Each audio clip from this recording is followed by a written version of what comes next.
क्या TikTok use करना safe है?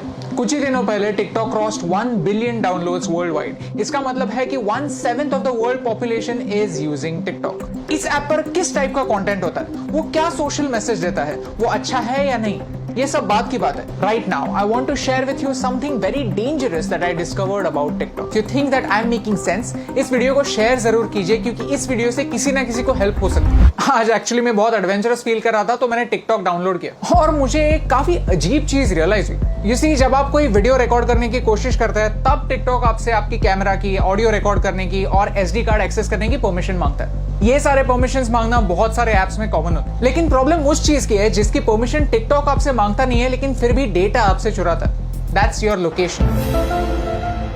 आप ये खुद चेक कर सकते हैं। सेटिंग्स में जाइए और ऐप परमिशंस में जाकर टिकटॉक को सर्च कीजिए। लोकेशन का कहीं पे मेंशन भी नहीं होगा। लैंग्वेज सिलेक्ट करते वक्त मैंने सिर्फ इंग्लिश सिलेक्ट किया था, फिर भी मेरे फीड में हिंदी वीडियोस है, मराठी वीडियोस भी है। टिकटॉक को कैसे पता चल रहा है कि आप कहां पे? जस्ट एज अ प्रिकॉशन मैंने लोकेशन भी ऑफ कर दिया था। लोकेशन ऑफ करने के बाद गूगल मैप्स भी ठीक से नहीं चल पाता, आरोग्य सेतु ऐप भी नहीं चलता। These important apps also can't work without you giving them the permission. मैं मुंबई में हूं, मुझे मराठी आता है, मुझे हिंदी आता है, ये टिकटॉक को कैसे पता चल रहा है? If you want to cheat your location, there is a very simple trick called a VPN, virtual private network. Okay, so मैं अभी एक VPN यूज कर रहा हूं और मेरा लोकेशन मैंने USA में सेट किया। On YouTube all the ads that I am getting over here are from the US। So मैंने YouTube को ट्रिक कर दिया। एज यू कैन सी मेरा हॉटस्टार नहीं चल रहा है, और मजे की बात यह है कि अगर मैं टिकटॉक पे जाता हूं तो I can see all the same videos. So how is TikTok doing it? I found the answer. TikTok is using the data from your SIM card. जो सारा इंफॉर्मेशन जा रहा है वो मेरे सिम कार्ड से जा रहा है। क्या आपको समझ रहा है कि ये कितना डेंजरस है, कितना सिनिस्टर है? सीधे सिम कार्ड से आपकी रीजनल इंफॉर्मेशन लेना, डोंट यू थिंक एक वीडियो शेयरिंग ऐप के लिए ओवरकिल है, अननेसेसरी है? And the worst part is, इसके बारे में कोई वार्निंग नहीं है। द ऐप जस्ट सेज कि we will automatically collect it, that's it. ये डिस्कवर करने के बाद मैंने टिकटॉक की प्राइवेसी पॉलिसी कंप्लीटली पढ़ी और उसमें मुझे कुछ ऑब्जेक्शनेबल पॉइंट्स दिखे। If you link any social media account to TikTok, then TikTok वहां की इंफॉर्मेशन यूज कर सकता है आपके बारे में जानने के लिए। टिकटॉक कंटेंट डिलीवरी के लिए HTTP सर्वर्स यूज करता है, HTTPS नहीं, सिक्योर्ड सर्वर्स नहीं। तो ये सर्वर्स हैक हो सकता है। इस वीडियो में किसी ने डेमोन्स्ट्रेट किया है कि कैसे ऑफिशियल अकाउंट से एक गलत मैसेज फॉरवर्ड हो सकता है। आपका अकाउंट डिलीट होने के बाद भी टिकटॉक जब तक चाहे आपका डेटा उनके सर्वर्स में रख सकता है। और मेरा टिकटॉक के साथ सबसे बड़ा प्रॉब्लम है आर्टिफिशियल इंटेलिजेंस। कि ByteDance जो टिकटॉक की पेरेंट कंपनी है, वो एक आर्टिफिशियल इंटेलिजेंस कंपनी है। उनका प्रोडक्ट कंटेंट क्रिएशन का प्लेटफॉर्म नहीं है, उनका प्रोडक्ट है algorithm. You see, China wants to be a superpower in AI by 2030. Computer की भाषा क्या होती है? Zeros and ones, binary. और वही टिकटॉक आपको करने के लिए बोलता है। Whenever you are watching a video on TikTok, you are taking a survey. You are feeding information to the computer, telling them what you like, what you don't like, what you agree with, and what you don't agree with. And all of this information is going to China. आपको क्या लगता है? क्या ये सही हो रहा है? Tell me in the comments below. In social media, artificial intelligence changes the game completely.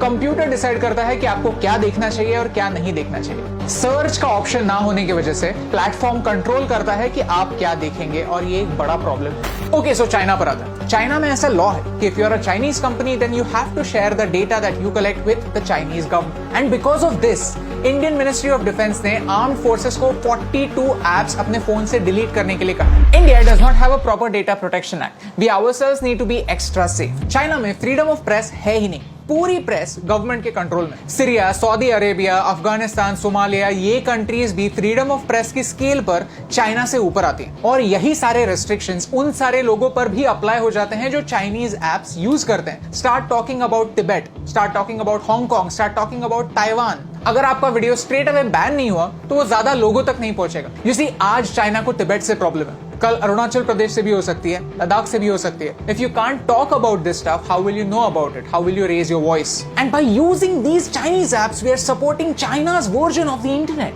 Privacy on the internet is a myth.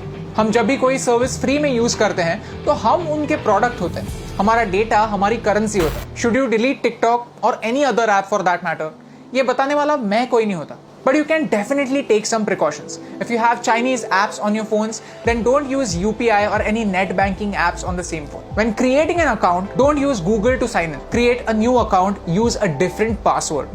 Cyber theft is real. Keep changing your passwords and keep your emails safe. If you go to haveibeenpawned.com, you can find out whether your personal information has been breached. All I want to say is this is not TikTok versus YouTube. I am giving you TikTok's example because TikTok is popular and you can check it yourself. If you're a TikTok creator, then this concerns you more than me because आपका data ज़्यादा share हो रहा है. It's important for you to know कि China के products को सस्ता मत समझिए, China के apps को free मत समझिए, because everything comes at a cost. My question is, can you pay the price?